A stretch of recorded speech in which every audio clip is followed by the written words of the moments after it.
Muy buenas noches a todos los presentes. Les saludo con la paz del Señor. Hoy vamos a continuar otra vez con nuestro estudio de Romanos, que ya estuvimos desarrollando toda esta parte del capítulo 11 y hoy vamos a ver la última parte del 11.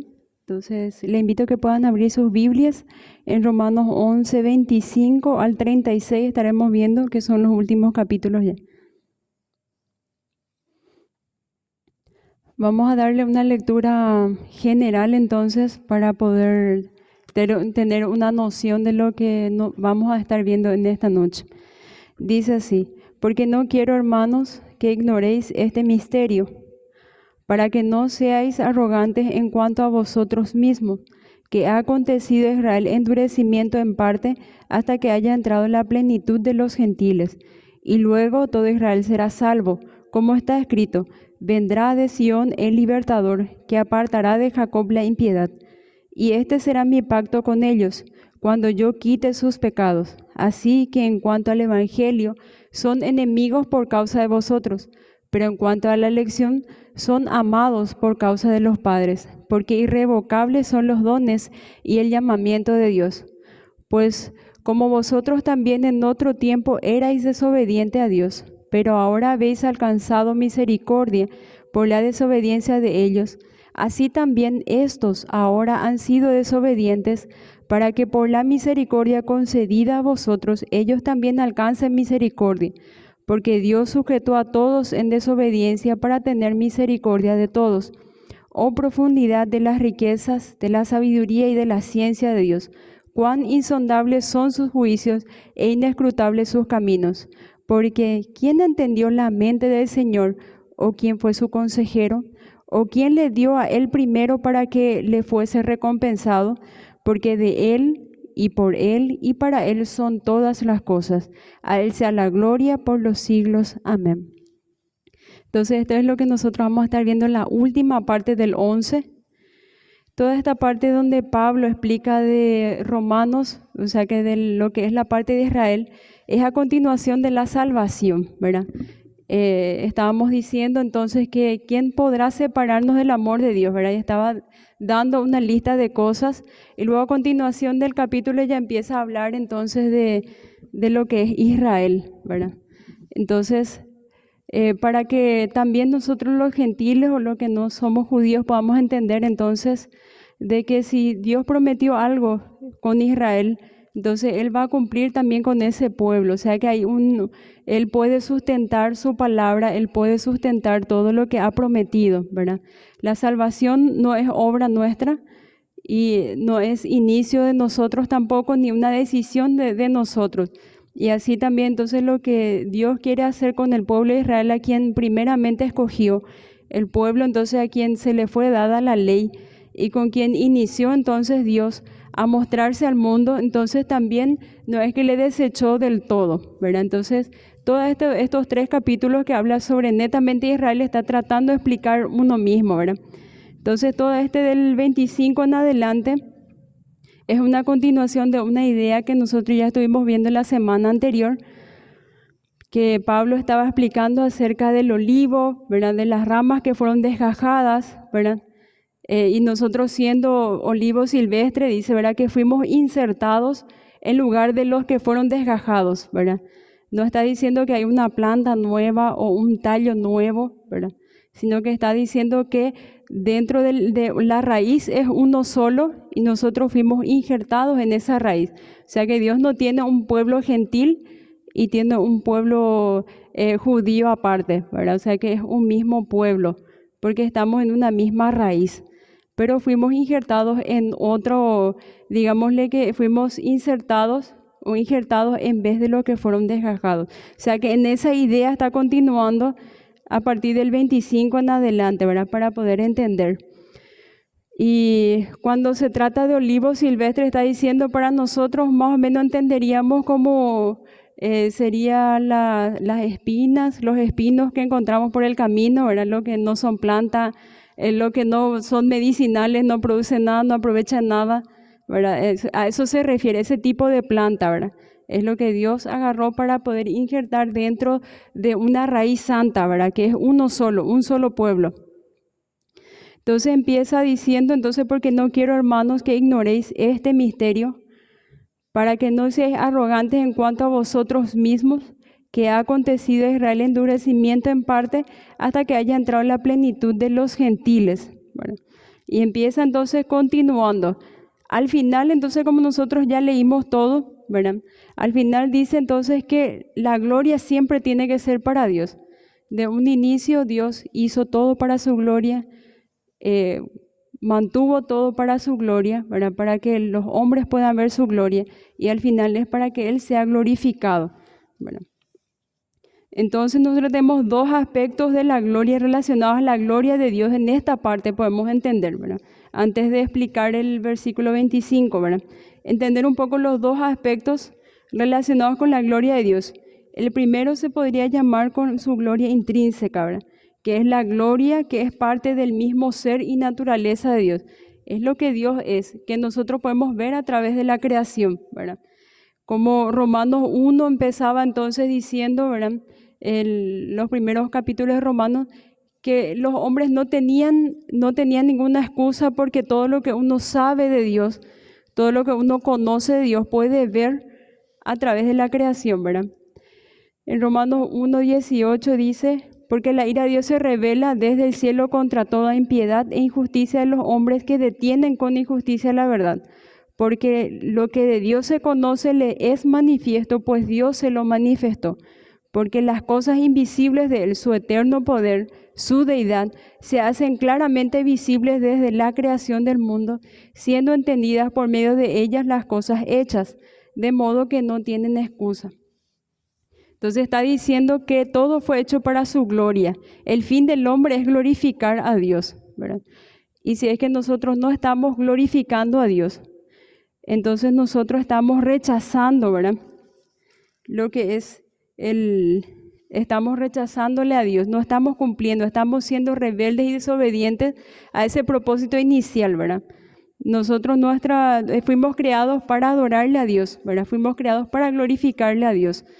Y nosotros como hijos, ya que tenemos la salvación de Dios y fuimos adoptados por Él, tenemos el privilegio de poder cumplir el propósito por el cual nosotros fuimos creados, ¿verdad? La imagen, digamos, la primera imagen sería el primer molde que teníamos que haber tenido, ¿verdad? O sea, que la imagen de Dios en nuestras vidas se puede entonces manifestar mejor si glorificamos a Dios. Entonces, el primero es la gloria intrínseca, que es la gloria que es parte del mismo ser de Dios. En este sentido, la gloria es la esencia misma de Dios, la manifestación de Él, y es aquello que posee en sí mismo y que no puede ser atribuido o quitado. Es aquella gloria radiante, entonces esencial, que Moisés anheló ver en Éxodo cuando le pidió a Dios que le mostrara su gloria, ¿verdad? Es esa misma.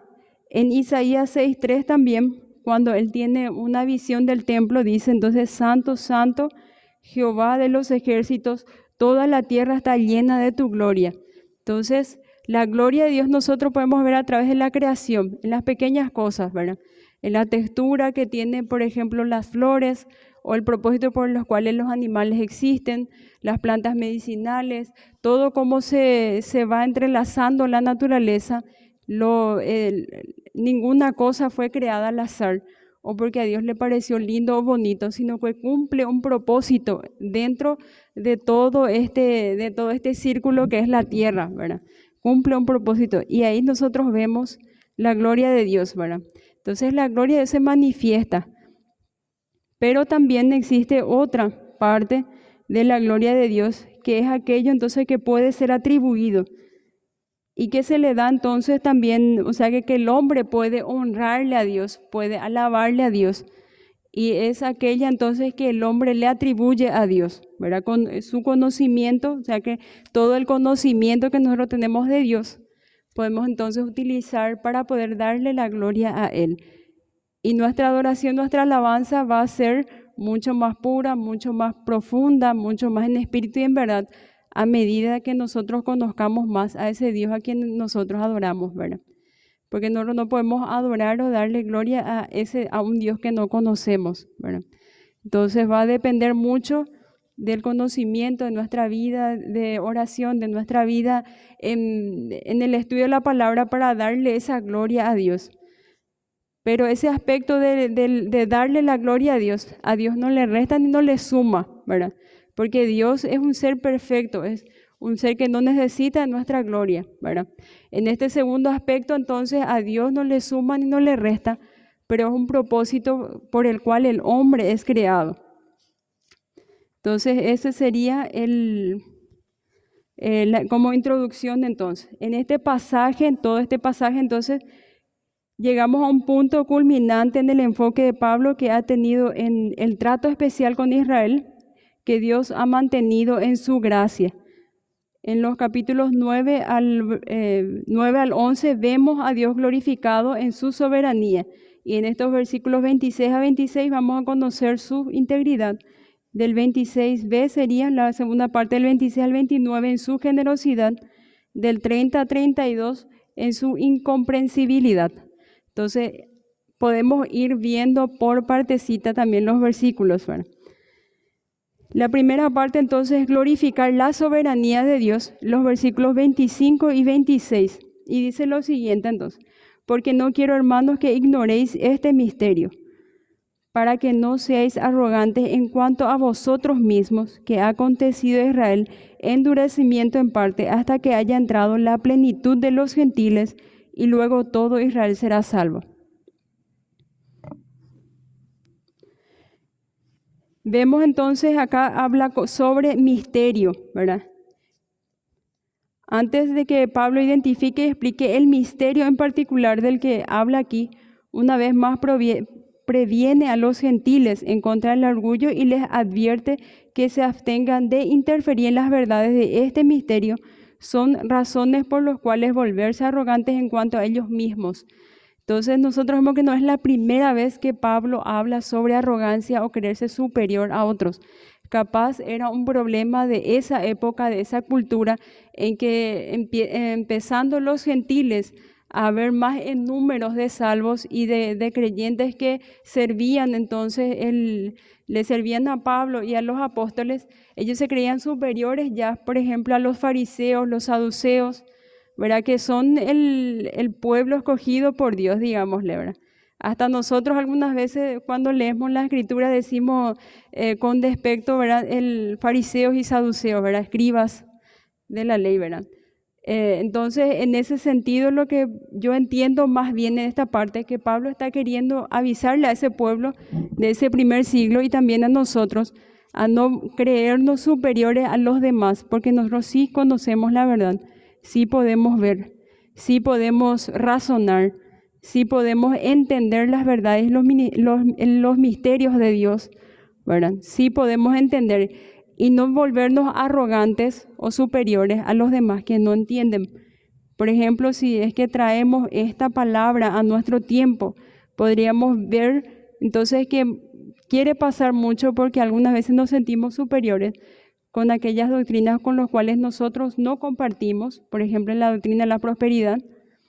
Bueno, entonces nosotros nos creemos superiores a las personas que siguen, por ejemplo, la doctrina de la prosperidad.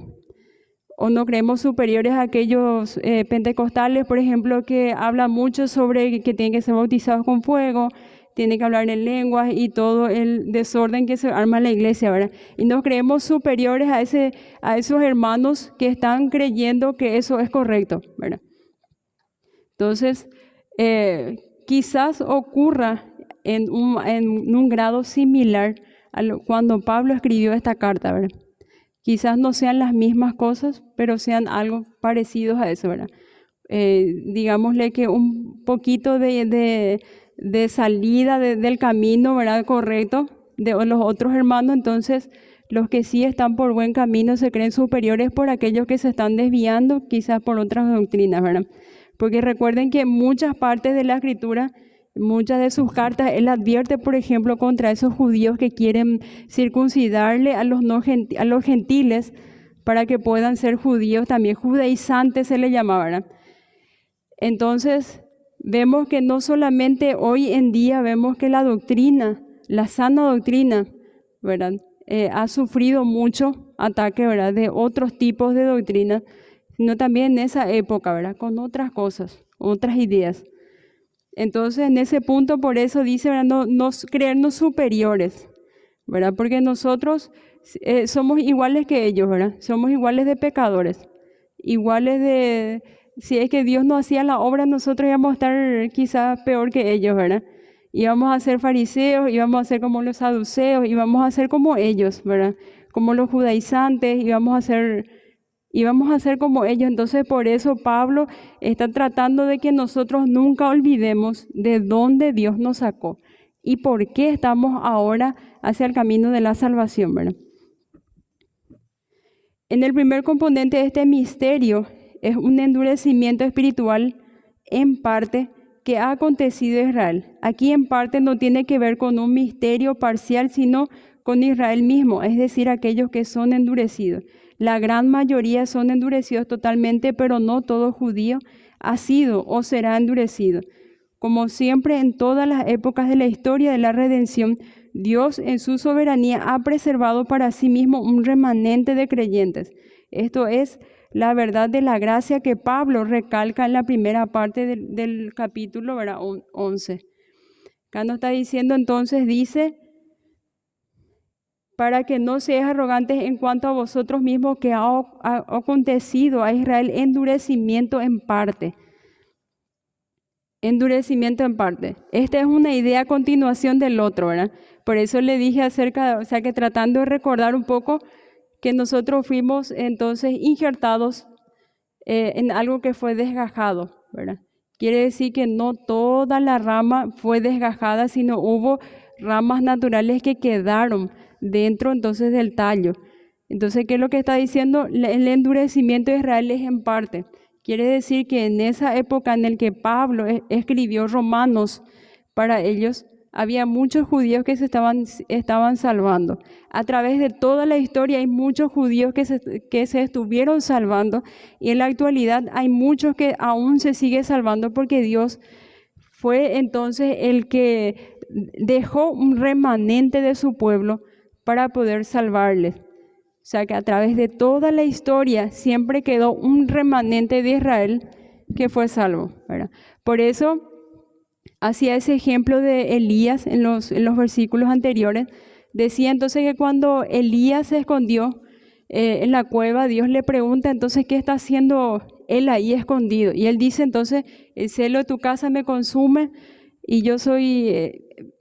prácticamente le estaba diciendo que él se estaba escondiendo porque él era el único de los que le buscaban a Dios, que lo que quería hacer bien las cosas, porque el resto ya estaba todo muerto, ¿verdad? No había personas, según él, que quedaran entonces que sirvieran a Dios de todo corazón. ¿Y qué es lo que le dice Dios? Entonces me he reservado a 7,000 hombres que no se han inclinado ante Baal. Entonces Dios a través de toda la historia ha estado manteniendo a un remanente de Israel que se estuvo salvando durante toda la historia y se está salvando aún, ¿verdad? Entonces, así como nosotros formamos una parte nada más de la raíz, ¿verdad? Una parte del tallo, también hay una parte que no fue desgajada y que aún queda allí. Y vemos que Dios a través de toda la historia permanece, o sea que siempre deja para sí mismo un remanente.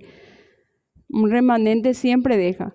Cuando a Israel se le llevó todo el exilio, Israel del norte y del sur, siempre volvió un remanente, ¿verdad? No todo, no al 100% de lo que se fueron, pero siempre un remanente volvía. Y así también entonces, una excelente enseñanza para nosotros también, ¿verdad? Esa historia. El segundo componente de este misterio es que el endurecimiento en parte será una realidad únicamente hasta que haya entrado en la plenitud de los gentiles. Entonces, primero vemos que siempre se estuvo salvando israelitas a través de todo el tiempo, ¿verdad? O sea que el endurecimiento no es total, sino que es parcial, ¿verdad? De todo Israel. Y también el endurecimiento es en parte, o sea que no va a ser todo el tiempo en el que dure nuestra vida aquí en la tierra o lo que dure esta tierra hasta que Dios decida venir en su gloria y acabar con todo, ¿verdad? O sea que no va a llegar hasta ahí. Decía entonces hasta que haya entrado en la plenitud de los gentiles. O sea que ahí, así como nosotros vimos de predestinación en el capítulo 8 de Romanos, ¿verdad? Habla mucho sobre predestinación. Vimos que Dios tiene una cantidad exacta de gentiles que tiene que entrar. De acuerdo a cada época, de acuerdo a cada nación, cultura, tiene que entrar una cantidad entonces de gentiles que fueron escogidas antes de la fundación del mundo. Y cuando entre entonces la plenitud de los gentiles o todos los que hayan sido predestinados, entonces hasta ahí entonces va a ir el endurecimiento de parte de Israel. La expresión hasta qué se refiere a algo temporal, ¿verdad? En el versículo dice hasta que haya entrado entonces la plenitud de los gentiles. Esa palabra hasta qué, entonces se refiere entonces a algo temporal, algo que va a tener una fecha de caducidad, ¿verdad? Plenitud significa el cumplimiento final y juntas denotan transitoriedad. El endurecimiento durará nada más hasta el tiempo determinado por Dios. Empezó cuando Israel rechazó a Jesús como Mesías y su Salvador, entonces como nos lo vemos en los Evangelios, y termina cuando haya entrado la plenitud de los gentiles. Aquí haya entrado es una traducción entonces de un verbo que Jesús empleaba con frecuencia. Lo usó para hacer referencia a la entrada del reino de los cielos o de Dios y para entrar en la vida eterna, en que en ambos casos hace referencia a recibir la salvación. Entonces la incredulidad de Israel durará solo hasta que el número completo de los gentiles escogidos que hayan sido entonces buscados por Dios hayan accedido a la salvación. Nosotros como vimos en Romanos, entonces en el 29:30 dice entonces todos los llamados y hace una secuencia, digámosle podemos buscar eso, una secuencia. Dice, porque a los que antes conoció, también los predestinó para que fuesen hechos conforme a la imagen de su Hijo, para que sea el primogénito entre muchos hermanos. A lo que predestinó a estos también llamó, a los que llamó a estos también justificó, y a los que justificó a estos glorificó. Entonces ahí sigue una secuencia. Los que fueron predestinados en su totalidad, sin sobrar ni una sola persona, estos también van a ser llamados por Dios en su totalidad. Todos los que son llamados en su totalidad, el 100% de los que están destinados para ser llamados, van a ser justificados y van a ser glorificados. Por eso hace esa secuencia y pausa para poder entonces enfatizar en el que el 100% de las personas que son predestinadas para salvación van a entrar. O sea que no va a sobrar ni uno por falta de tiempo o porque no se decidió bien, ¿verdad? Porque Dios inicia la salvación y Él lo termina desde un inicio hasta un final, ¿verdad?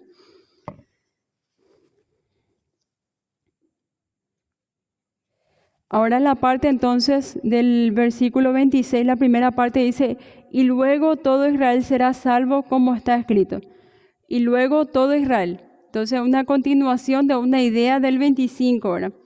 Entonces, hasta que haya entrado la plenitud de los gentiles, todos hayan sido salvos, todo Israel será salvo, ¿verdad? ¿Quiénes eran los que formaban Israel? No solamente eran judíos, sino también eran gentiles que fueron injertados en el olivo, ¿verdad? Entonces, todo Israel ya es un conjunto. Aunque nosotros, los gentiles, no hayamos sido judíos, ya formamos parte de un Israel espiritual por medio de Jesús, ¿verdad? Por medio de su obra en la cruz. Entonces, todo Israel se refiere a eso.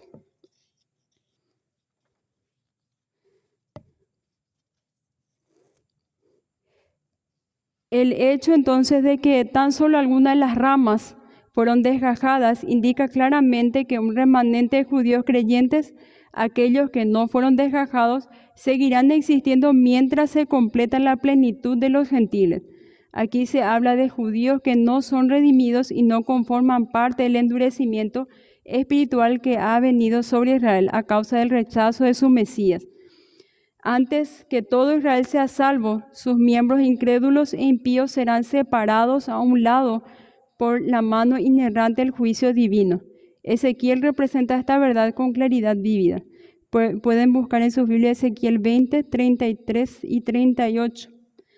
Les voy a estar leyendo lo que aquí en el libro hace, porque es una compilación no solamente de una profecía de Ezequiel, sino también de Zacarías y otro. Entonces, es una compilación para entender mejor.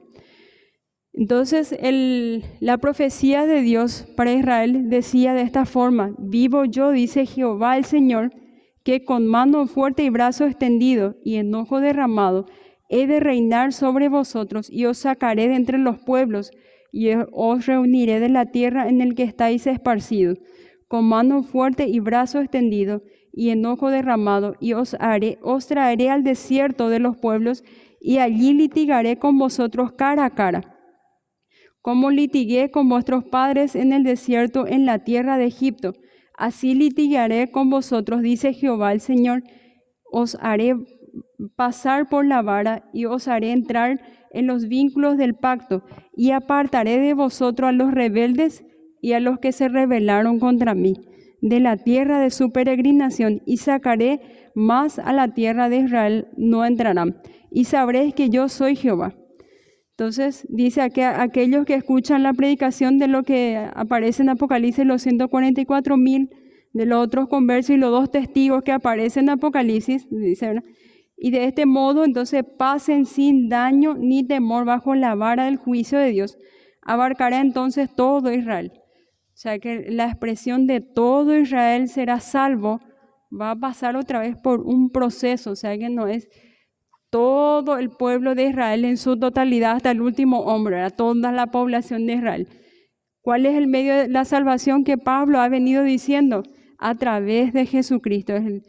Jesucristo es el único camino por el cual uno puede llegar al Padre y puede ser salvo. Entonces, para que se pueda llegar hasta todo Israel será salvo, se pasa otra vez por un proceso en el cual Dios aparta entonces a los que se rebelaron contra Él, los que les rechazan, y a aquellos que le aceptan a Jesús como su Señor y su Salvador. Entonces, ese grupo de personas que pasan por la vara del juicio de Dios, ¿verdad?, y aceptan a Jesús como su Señor y su Salvador, esos conforman entonces lo que es todo Israel. Un solo pueblo, no es entonces gentiles y judíos aparte, ¿verdad? Un solo pueblo de creyentes.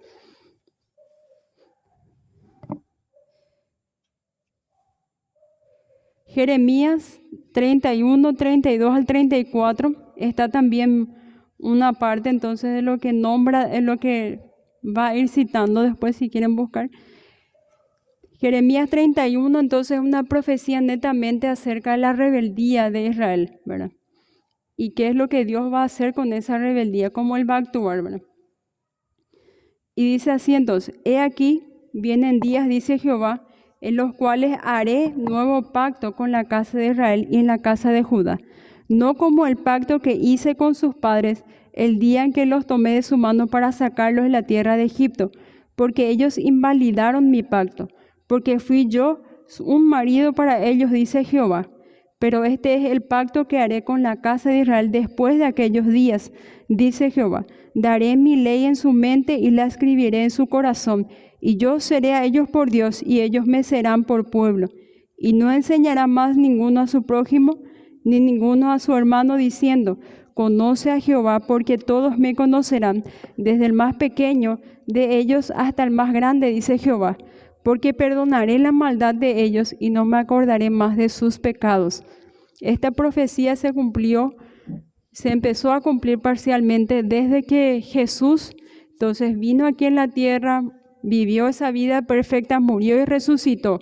A través del Espíritu Santo nosotros entonces somos guiados hacia Dios, hacia Jesús, ¿verdad? Y somos transformados también por la obra del Espíritu Santo. Por eso entonces esto tiene un cumplimiento parcial y seguro que va a tener un cumplimiento pleno cuando Jesús venga entonces en su gloria, en su segunda venida. La segunda parte del 26 dice: y vendrá de Sión el libertador, que apartará de Jacob la impiedad, y este será mi pacto con ellos cuando yo quite sus pecados.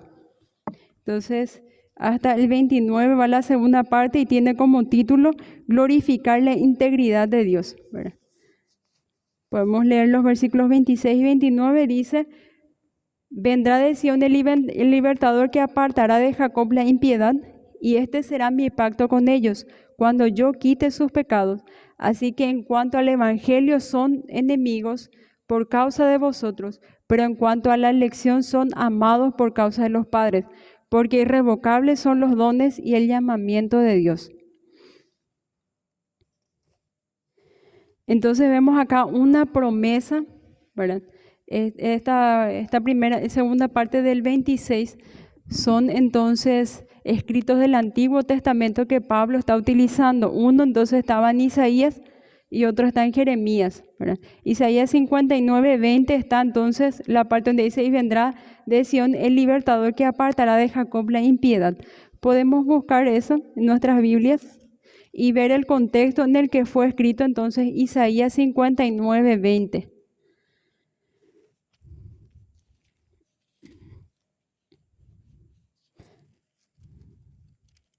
Isaías 59 empieza luego con confesión del pecado de Israel. Y ahí está entonces diciendo, es como una oración delante de Dios, donde el profeta está diciendo entonces que todo el pecado que ellos han cometido, todas las faltas que han cometido, todo su rebeldía, entonces había hecho división entre el pueblo y Dios, ¿verdad? Pero vemos entonces que Dios toma otra vez la iniciativa para poder romper esa barrera y romper entonces con eso que lo separaba de su pueblo, ¿verdad? Y en el 20:21 dice entonces: y vendrá el Redentor de Sión, y a los que se volvieren de la iniquidad en Jacob, dice Jehová, y este será mi pacto con ellos, dijo Jehová, el Espíritu mío que está sobre ti, mis palabras, que pues en tu boca no faltará de tu boca, ni de tu boca de tus hijos, ni de la boca de los hijos de tus hijos, dice Jehová, desde ahora y para siempre. Empieza entonces Dios mismo a intervenir para poder volver a reconciliar a su pueblo consigo mismo, ¿verdad? Y lograr que ese remanente que va a ser luego el todo Israel sea salvo, ¿verdad? Dios mismo toma ese paso, primer paso, para poder reconciliar a todo su pueblo.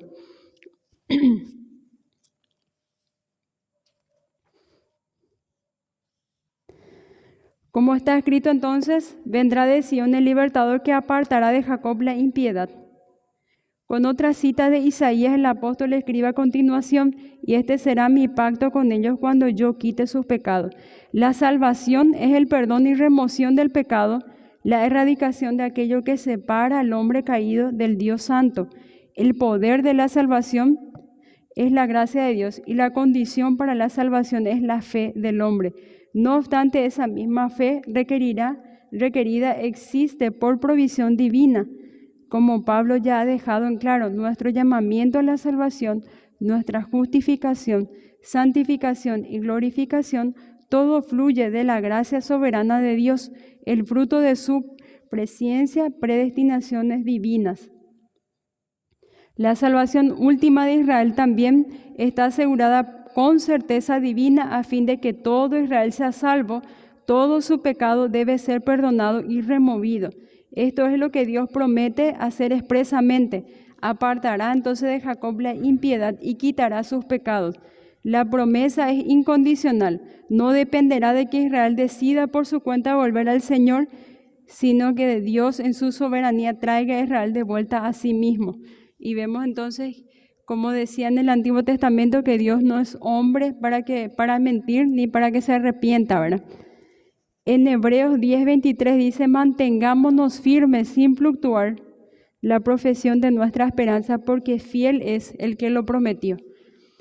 Entonces, como Dios prometió ya en el Antiguo Testamento que todo Israel iba a ser salvo, y nosotros vamos a formar parte de ese Israel espiritual, Dios va a cumplir su promesa, ¿verdad? A Dios no le faltan recursos ni poder para poder cumplirlo. Y no necesita de nosotros entonces ninguna decisión, ninguna fuerza de voluntad para poder lograrlo, ¿verdad? Él lo puede hacer sin problema. El apóstol prosigue a explicar que en cuanto al Evangelio, los hijos de Israel son enemigos por causa de vosotros, pero en cuanto a la elección son amados por causa de los pueblos. Él ya ha explicado en profundidad entonces los versículos anteriores que a causa de la transgresión de Israel que rechazó a su Mesías, sus hijos fueron dejados de lado y se convirtieron en enemigos de Dios, por así decirlo, a fin de que la salvación pudiese llegar a los gentiles. Esa fue la situación temporal de ellos en cuanto al Evangelio. No obstante, desde el punto de vista de Dios, en cuanto a la elección soberana, los hijos de Israel incluso ahora son y serán amados por causa de los padres. ¿Y quiénes son los padres entonces? Abraham, Isaac y Jacob, ¿verdad? Dios les dio la promesa a ellos que en su simiente iba entonces a ser benditas todas las naciones de la tierra. Simiente en singular, ¿verdad? ¿Quién entonces es su simiente? Jesús, ¿verdad? A través de Jesús, todas las naciones de la tierra iban a ser salvos, iban a ser benditas, ¿verdad? Entonces, vemos que los hijos, al rechazar, ¿verdad? ¿Quiénes son los hijos? Cuando Jesús viene entonces y se encarna en hombre, entonces los hijos de Israel serían entonces los fariseos, los saduceos, los judíos de esa época. ¿Verdad? Rechazaron a Jesús como su Mesías y ellos mismos gritaron crucifíquenlo. Y cuando puso entonces la inscripción arriba Pilato el rey de los judíos sobre su cruz, entonces la mayoría decían, él no es nuestro rey, ¿verdad? No tenemos más rey que el César. Ellos mismos rechazaron a Jesús como su rey. Pero Israel sigue siendo muy amado por causa de los padres, ¿verdad? Los padres son Abraham, Isaac y Jacob.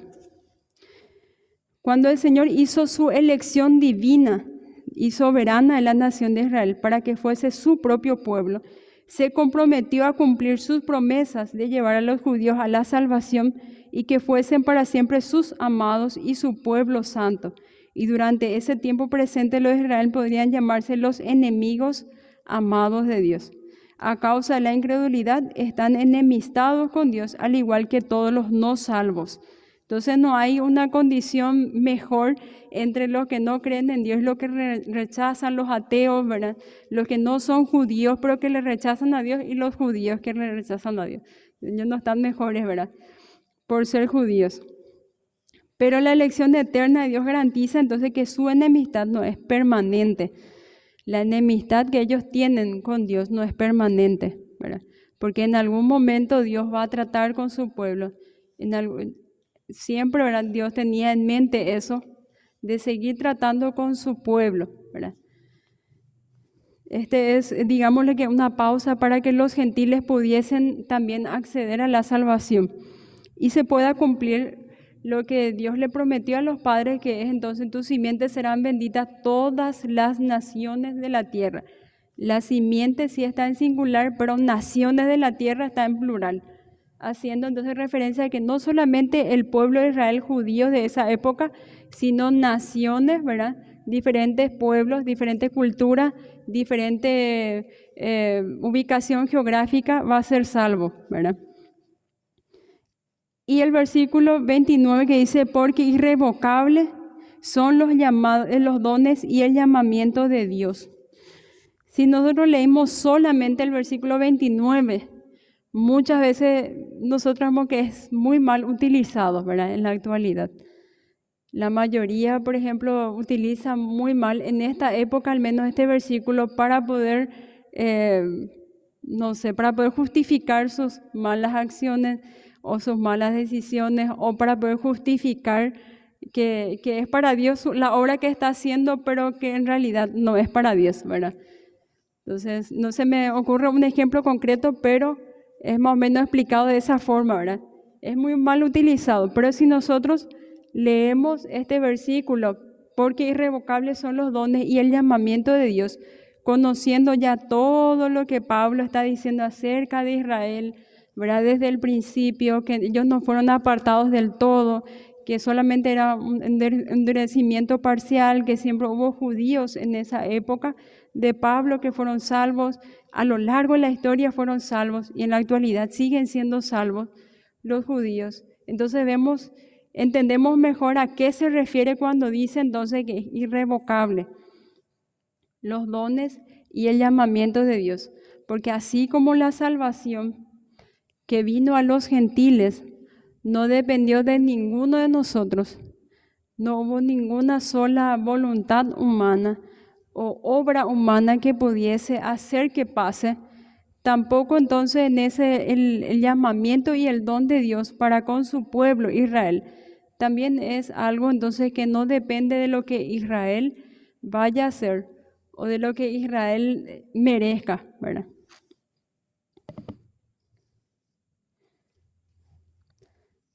Aquí dones traduce entonces en el Nuevo Testamento y tiene una connotación específica de dones de gracia, aquellos dones que fluyen a partir de un favor completamente puro e inmerecido de Dios. Y llamamiento se refiere a la elección divina de Israel por parte de Dios para que fuese su pueblo santo. Dios no cambiará nunca su plan para la regeneración espiritual de Israel. Son irrevocables e inalterables, por lo tanto nada puede impedir que la nación de Israel sea salvada y restaurada, ni siquiera su propia rebelión e incredulidad, porque como Pablo acaba de declarar, Dios en su soberanía apartará su impiedad y en su gracia quitará sus pecados. Lo que es cierto acerca de los creyentes elegidos también es cierto del Israel elegido. Fiel es el que os llama, el cual también hará. Primera Tesalonicenses 5:24, tenemos ese entonces. Así como para nosotros la salvación entonces es por gracia, es inmerecida y nosotros no hemos hecho nada, también para Israel su salvación y de que Dios le haya escogido entonces no es algo que ellos dependa, ¿verdad?, de lo que ellos vayan a hacer o dejen de hacer, ¿verdad? 30 al 32, el título entonces es glorificar la generosidad de Dios. Dice, pues como vosotros también en otro tiempo erais desobedientes a Dios, pero ahora habéis alcanzado misericordia por la desobediencia de ellos, así también estos ahora han sido desobedientes para que por la misericordia concebida a vosotros, ellos también alcancen misericordia, porque Dios sujetó a todos en desobediencia para tener misericordia de todos. Aquí misericordia es una traducción que alude entonces al concepto básico de tener compasión por aquellos que padecen necesidad y que llevan a satisfacer esa necesidad.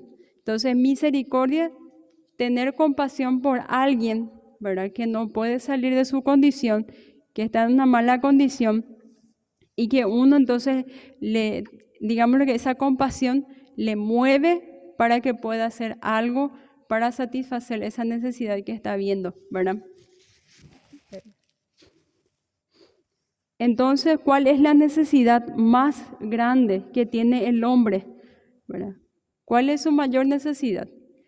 Si nosotros salimos por la calle a hacer una encuesta, la mayoría va a decir quizás un buen trabajo, le falta quizás un hogar mejor equipado, una casa propia, no sé, tener éxito, ¿verdad? Va a tener diferentes grados de necesidad, ¿verdad? Pero la necesidad más grande que tiene el hombre, entonces, es su pecado, ¿verdad? El pecado que le está apartando de Dios y que le está impidiendo obtener esa salvación, ¿verdad? Que reciba entonces la vida espiritual. Y la misericordia de Dios suministra exactamente lo que uno necesita, ¿verdad? Nos ayuda a poder liberarnos de la carga del pecado, de la esclavitud del pecado, para poder acceder a Dios confiadamente, como decía en hebreo, ¿verdad? El salmista declaró entonces, alabad a Jehová porque Él es bueno y porque para siempre es su misericordia. Vemos entonces que a través de todo lo que es la Biblia, muchos que entendieron esta verdad alaban a Dios por eso, ¿verdad? Nosotros también tenemos que alabarle a Dios por eso, porque sin merecer nada de parte de Dios, sin merecer su perdón, sin merecer su muerte, su resurrección y su vida eterna, nosotros fuimos escogidos, ¿verdad?, por Dios.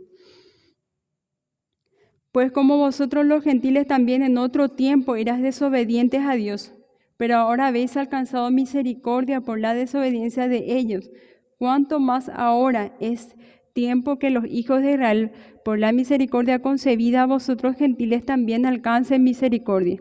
Bien sea para el gentil o para el judío, la salvación se basa en la misericordia de Dios, no en un mérito humano, es una expresión de la gracia soberana y generosa de Dios. Pablo testificó acerca de su propia salvación obtenida por gracia en 1 Timoteo 1, 12 al 14. Dice, doy gracias al que me fortaleció, a Cristo Jesús nuestro Señor, porque me tuvo por fiel poniéndome en el ministerio, habiendo yo sido antes blasfemo, perseguidor e injuriador, mas fui recibido a misericordia, porque lo hice por ignorancia en incredulidad. Pero la gracia de nuestro Señor fue más abundante con la fe y el amor que es en Cristo Jesús. Entonces, la base para la salvación, acceder a la salvación, es la misericordia de Dios. Y entonces por eso nos dice a nosotros, entonces porque vosotros también en otro tiempo erais desobedientes a Dios, pero ahora habéis alcanzado misericordia por la desobediencia de ellos. Una vez más Pablo está queriendo entonces que el pueblo gentil se dé cuenta de dónde Dios les sacó, ¿verdad? Esas personas salvas que ahora tienen, que ahora entonces pueden llevar una vida que le agrada más a Dios, cuya vida ha sido cambiada y transformada por Dios, tienen que siempre recordar de dónde Dios les sacó, ¿verdad? Porque si no fuera por Dios, nosotros íbamos a estar todavía en nuestros pecados, íbamos a estar todavía en oscuridad, en muerte, ¿verdad? Íbamos a estar todavía así, ¿verdad? No íbamos a ser mejores que Hitler, no íbamos a ser mejores que los fariseos o que los saduceos de la época de Jesús, ¿verdad? Íbamos a ser como ellos también, ¿verdad? Pero gracias a que Dios tiene misericordia en nosotros podemos acceder a la salvación. La desobediencia o incredulidad que habla entonces, que utiliza en este versículo, esta palabra, el significado básico se aplica a una persona a quien es imposible de convencer. Denota una resistencia intencional y obstinada a creer, reconocer u obedecer. Entonces, en su carta a Éfeso, Pablo se refiere en 2 ocasiones a los pecadores que no se arrepienten como hijos de desobediencia. Entonces, desobediencia que hace acá es imposible de convencer. La resistencia. Dice entonces en el 31, así también estos ahora han sido desobedientes para que por la misericordia concebida a vosotros ellos también alcancen misericordia. Algunos en el 32, por ejemplo, dice, Dios los sujetó a todos en desobediencia para tener misericordia de todos. Sujetar a desobediencia nos haría a entender, o sea que si leemos rápido y lo interpretamos fugazmente, podríamos entender de que Dios creó en ellos la desobediencia o que Dios produjo en ellos la desobediencia, ¿verdad? No es así, ¿verdad? Cuando nosotros, por eso, entonces, en la carta de los Romanos siempre hace mucha referencia a lo que fue entonces la liberación del pueblo de Egipto, ¿verdad? Lo que Moisés hizo delante del faraón, su enfrentamiento delante del faraón, que decía entonces que Dios le endureció a él, le hizo volver obstinado. Pero no es algo que Dios produzca esa obstinación o esa desobediencia o ese rechazo, sino que Dios retira su mano y deja que sea esa persona, o sea, que fluya, o que sea lo que, o sea, que salga lo que tiene en su interior, ¿verdad? Entonces, cuando dice sujetar a desobediencia, entonces está diciendo que le está dejando que su desobediencia guíe su camino, o sea, el medio por el cual él va a decidir, ¿verdad? O sea, que su ser, su esencia sea entonces el que le ayude a decidir si va a seguirle a Dios o no, ¿verdad? El pecado del hombre, entonces, manifestado en su desobediencia voluntaria, provee un medio para que Dios demuestre la magnitud y gracia de su misericordia. Si no hubiera desobediencia, no habría necesidad ni expresión de la misericordia de Dios, a fin de revelarse a sí mismo como lleno de misericordia. Él permitió la entrada del pecado, Él sujetó a todos, al mundo entero, judíos y gentiles, por igual en desobediencia, en incredulidad, a fin de que Él también pudiera tener misericordia de todos, aquellos que se arrepienten de su pecado y se vuelven a Él para obtener su salvación por gracia. Entonces Dios permite que las personas sigan en sus pecados y en sus desobediencias. Por eso en la carta de los Romanos al principio dice que Dios les abandonó en sus pasiones y en sus concupiscencias. Dios les abandonó. Y eso es lo que Dios hizo entonces con el pueblo de Israel. Le abandonó también, le dejó de lado. Porque si nosotros somos obedientes a Dios, no es algo que nosotros produzcamos de nuestro corazón bondadoso, ¿verdad? No es algo que nosotros produzcamos naturalmente. A nosotros nos es más fácil pecar, ¿verdad? Nos es más fácil rebelarnos delante de Dios, no hacerle caso a su palabra o no leer. Pero si es que nosotros tenemos ese quebrantamiento de obedecerle a Dios, de buscarle y de orar, es porque Dios está poniendo eso en nuestro corazón, ¿verdad? Entonces, para poder entender mejor ese versículo. La última parte entonces lleva como título glorificar la incomprensibilidad de Dios. Está entonces en los versículos 33 al 36. Dice entonces, oh profundidad de las riquezas, de la sabiduría y de la ciencia de Dios. Cuán insondables son sus juicios e inescrutables sus caminos. Porque ¿quién entendió la mente del Señor?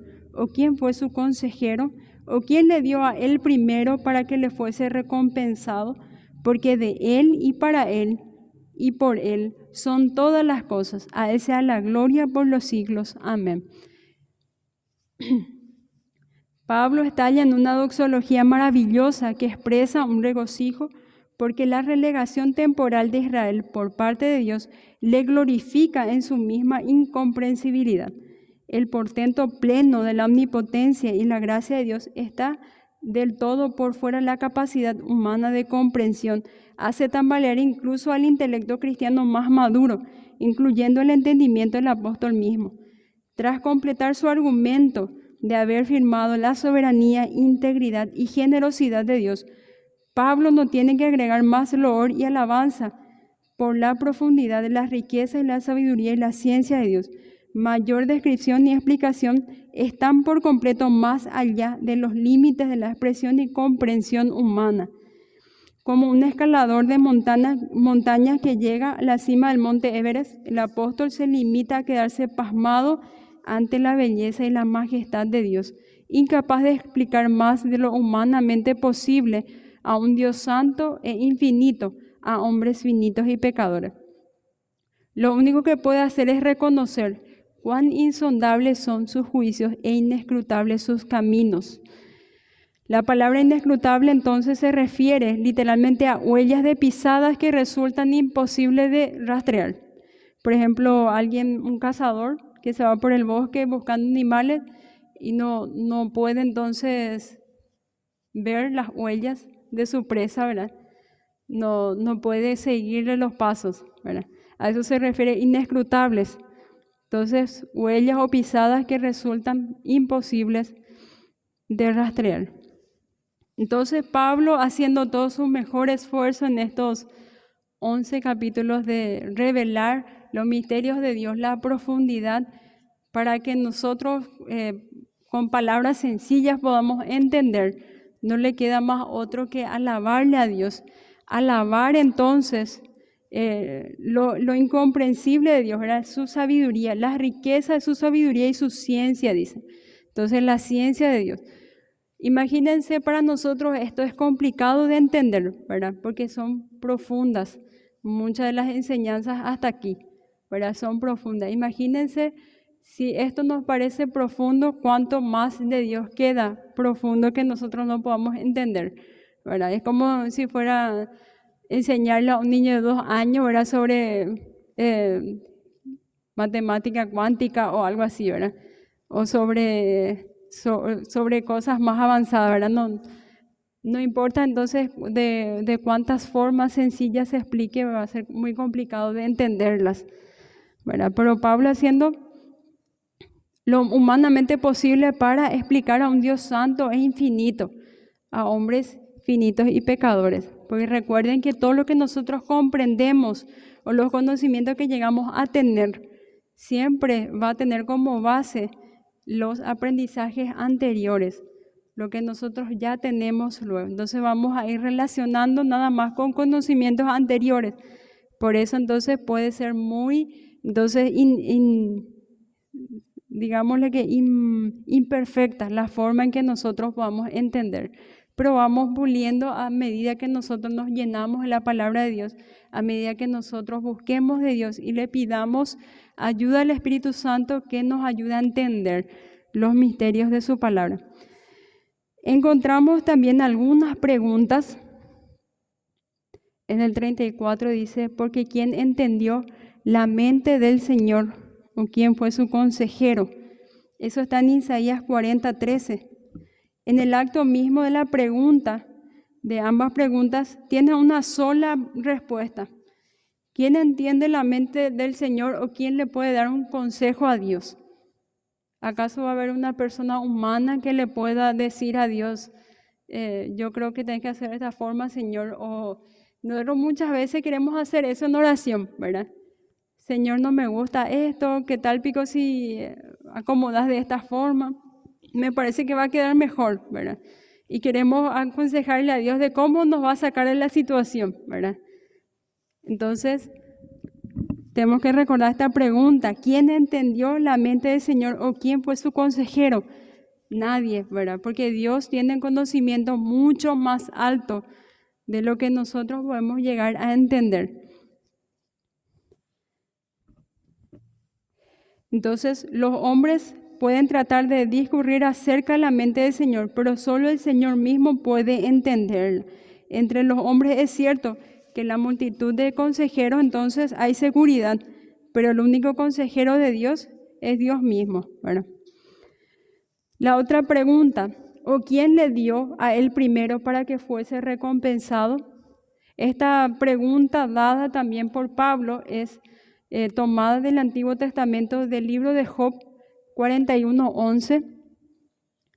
Entonces, una explicación a esta pregunta sería: por cuanto nadie existía antes que Dios y nadie puede darle a Dios algo que no haya sido recibido de Él en primer lugar, la respuesta aquí debe ser nadie, porque nadie existía cuando Dios ya existía, ¿verdad? Y todo lo que nosotros vemos que es creado por Dios es porque Dios mismo lo creó. Todo lo que nosotros vemos a nuestro alrededor, nuestras vidas mismas, proceden de Dios. Entonces no podemos darle algo a Dios de que Él no nos haya dado antes, ¿verdad? ¿Quién le dio a Él primero para que fuese recompensado? ¿Quién le puede dar una recompensa a Dios? Pues generalmente las recompensas son algo que nosotros no tenemos, ¿verdad? Nosotros somos recompensados o regalados con algo que no poseemos, ¿verdad? Entonces, ¿quién puede darle algo a Dios que Él no posea? Algo que Él no necesite, ¿verdad? Porque lo único que tenemos necesidad somos nosotros. Él no tiene necesidad, ¿verdad? Él tiene todas las cosas. Y quedamos entonces estupefactos ante nuestro Señor, llenos de gracia, y nos regocijamos. Y decimos entonces, porque de Él y para Él y por Él son todas las cosas. Y vemos en Apocalipsis que esta verdad continúa ellos declarando ante el trono y alabando a Dios, ¿verdad? En un coro de santos, es decir, dicen entonces día y noche, de Él, por Él y para Él son todas las cosas. En un inicio, Él hizo todo, Él hizo todo para su gloria.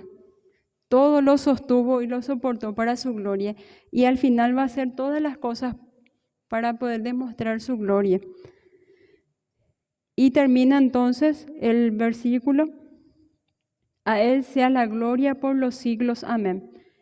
Este es el comentario inspirado y culminante del apóstol sobre los primeros 11 capítulos de su magnífica epístola. Después de recorrer las grandes realidades del plan divino de salvación, Pablo termina con una atribución de la gloria del Señor. Esta sencilla doxología trata una línea nítida entre la sección doctrinal y los 5 capítulos finales acerca de los deberes del cristianismo. A partir de aquí en adelante, el capítulo 12 en adelante, ya son deberes cristianos. Acá nos estaba trayendo entonces para mostrarnos todo lo que es doctrina, todo lo que conlleva la salvación y muy profundamente qué papel toma Israel en todo esto. para luego decirnos entonces, bueno, ahora ya son salvos, ahora son hijos de Dios, y nos da entonces deberes cristianos, cómo nosotros tenemos que comportarnos o cómo tenemos que tomar esa salvación dada por Dios. A partir entonces del 12 en adelante, ¿qué es entonces, como decía también Pablo en otra de sus cartas, la responsabilidad humana con respecto a la salvación dada por Dios? Entonces acá nos explica a nosotros hasta aquí todo lo que es acerca de salvación. Todo entonces, digámosle que profundamente y detalladamente nos trata de explicar acerca de la salvación dada por Dios a los gentiles y a los judíos, que al final van a ser un solo pueblo. Y termina entonces diciendo, a Él sea la gloria por los siglos. Amén. Entonces hasta ahí llega nuestro estudio de hoy. Espero que hayan podido aprender esto conmigo y vamos a continuar entonces aprendiendo más en las próximas semanas. Que el Señor les bendiga.